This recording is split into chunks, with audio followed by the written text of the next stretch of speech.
Hello, everyone. Welcome back. Good to see you. This is a bit of a impromptu video.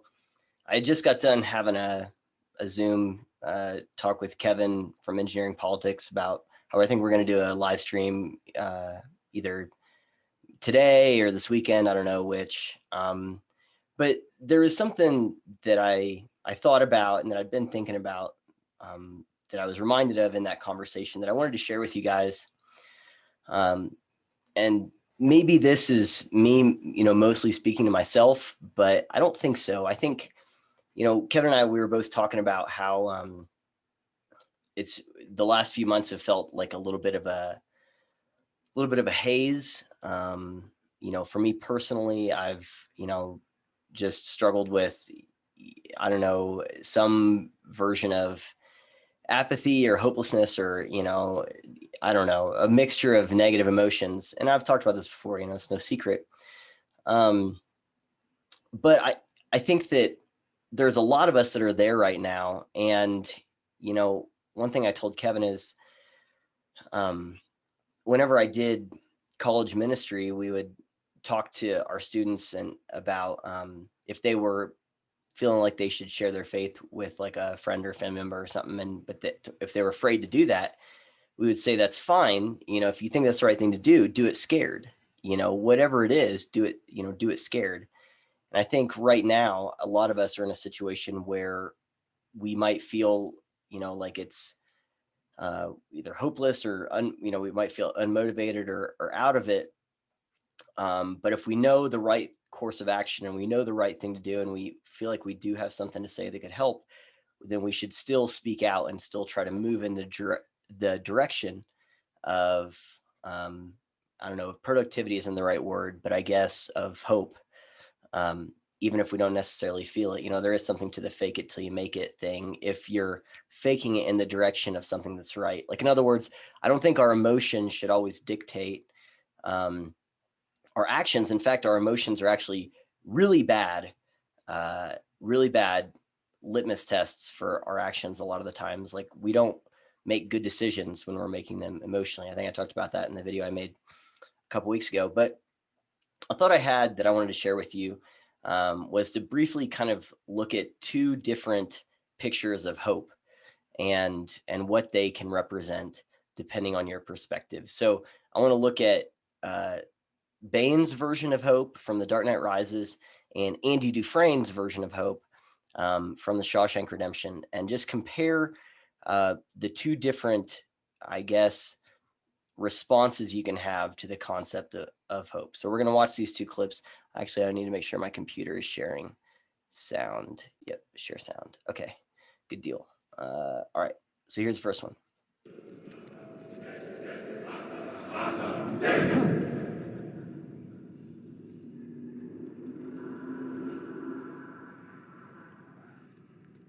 didn't you just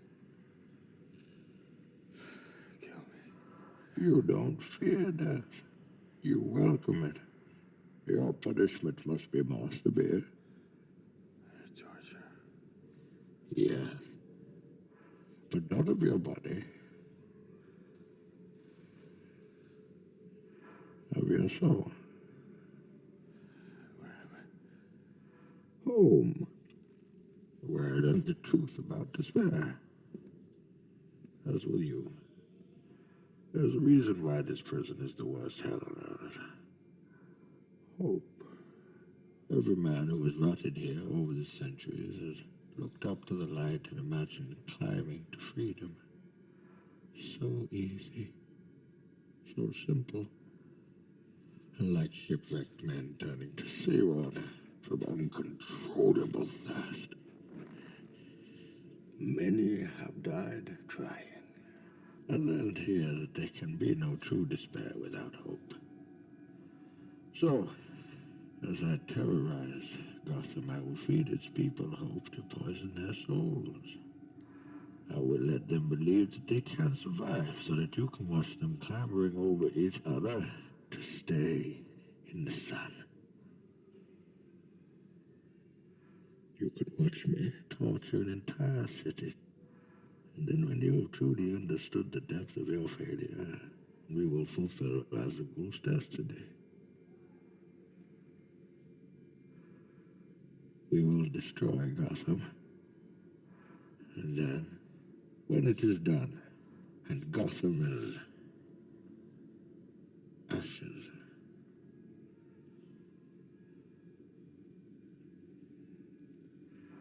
then you have my permission to die. So the sound is obviously, well, really low and quiet in that. But Bane sees hope as something that leads to despair, something that feeds despair, something that is a poison. He views hope cynically. And then here's Andy Dufresne's letter. It's a little shorter, from the end of the Shawshank Redemption.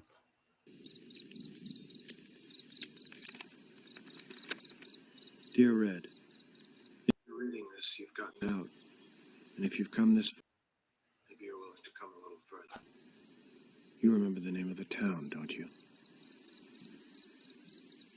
Say what to nail. I could use a good man to help me get my project on wheels. I'll keep an eye out for you, and the chessboard ready. Remember, Red, hope is a good thing, maybe the best of things, and no good thing ever dies. I will be hoping that this letter finds you, and finds you well. Your friend, Andy. So that's a pretty different picture, right? Of hope. So in the one hand, you have Bane saying, hope is poison. Hope is what leads to despair. Hope is a means of inflicting pain on people. And Andy says, hope is a good thing, maybe the best thing. And I hope that this letter finds you well. And Andy saw hope as something to drive him, to keep him going. If you're familiar with the Shawshank Redemption, that's how he got out. That's how he broke out of prison. And it's interesting that Bane himself forgets that some of the people who hoped to break out of that prison, I actually didn't think about the fact that both of these are in the context of prison and prison breaks, kind of, but that some men did escape. Some men did escape that prison, or women, at least in the case of Talia, spoiler alert. But my point is there's this saying that I think is usually in the sports world where you hear it, but I think it applies at least in principle here. The saying is, whether you believe you can or believe you can't, either way you're right. In other words, both of those are self-fulfilling prophecies. And I think whichever version of, or whichever take on hope that you hold, whether you believe hope is a good thing or hope is something that will inevitably lead you to pain and despair, I think either way you're right. And I think a lot of us have that choice right now of whether we can lean into cynicism and despair, or we can believe that hope is a good thing and believe that things can be different. And I'm not being like morose just about like a new administration or something like that. I think that's overly simplistic, but there's obviously many things to be concerned about in society and our social trajectories and our relationships. And what is going on or being talked about at a legislative level, sure, but also just the increased ratcheting up of tensions and inflamed rhetoric for fellow citizens, and how it seems more than ever there is a growing group of people in the establishment media that seem like their main goal is to get us to hate each other. And so, like, there's a lot of things, whenever I was talking to Kevin, I feel overwhelmed, to be quite honest with you, about what seems to be the nearly undefeatable nature of some of these things. Like, it feels like they've won, and I use they as kind of a opaque way of describing, the self-interested establishment, that doesn't care about damaging the social fabric, that doesn't care about lying to us, that doesn't care about sowing division, as long as their little enclave of establishment elites is insulated and remains in power. And so I feel overwhelmed by that. But at the same time, I do think that we have to keep going. And maybe you feel that, maybe you don't. Maybe you feel incredibly motivated, and that's awesome. I would love to hear about that. Um, but I think whether or not I feel super motivated, I've been thinking more and more about, whether I believe it's, winnable or whether I believe it isn't. I think either way I'm right. Whether I believe hope is poison or hope is, a good thing, perhaps the best thing, either way I'm right. Um, and so that's my encouragement to you guys, and just on a practical level, an example, I hadn't really planned on, well, I might not post this, so who knows, but my wife and I, we had been, not for very long, since like maybe the beginning of the year, uh, trying to get pregnant to have another kid. And last Monday, we found out that she was pregnant. So cool, right? And then the following Sunday, so 6 days later, she had what's called a chemical miscarriage. It's just, I don't know why they call it that. I think it's just because it's like really early on, and that hurts a lot. It's hard. Um, but in the theme of like, what are the two things you can do with hope? We could respond to that by being cynical and saying, okay, well, what's the point of trying, of having hope, of, trying to have, more kids if that, is what's going to happen, or just assuming that's what's going to happen, having a really cynical and pessimistic approach to it.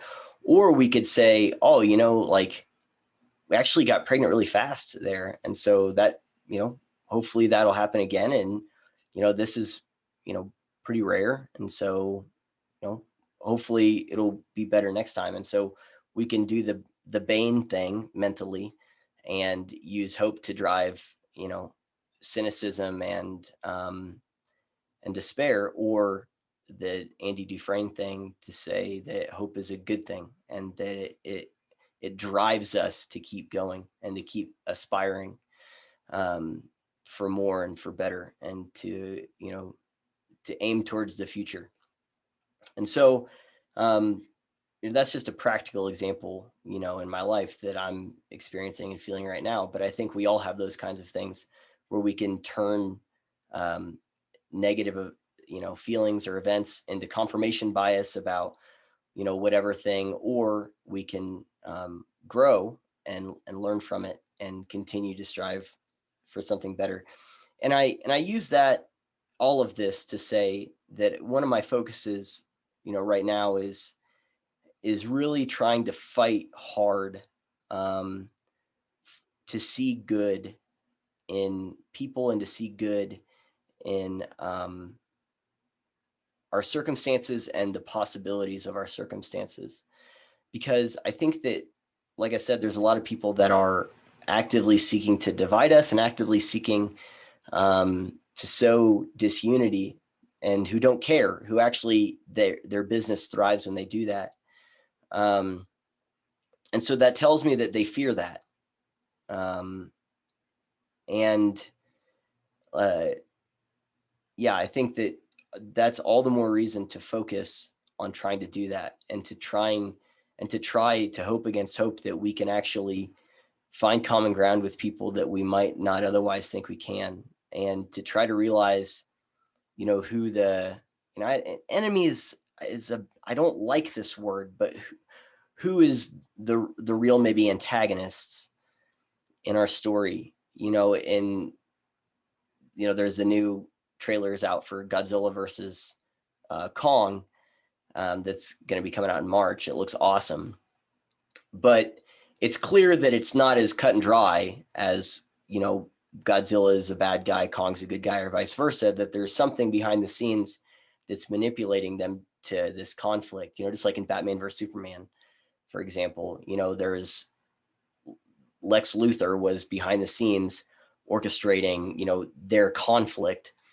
And, those are both, kind of hyperbolic examples. But my point is I do think that it's naive, uh, to assume that none of our current social conflict is fabricated. I think it is. I think that there's a lot of people who have a vested interest in keeping us hating each other and pissed at each other.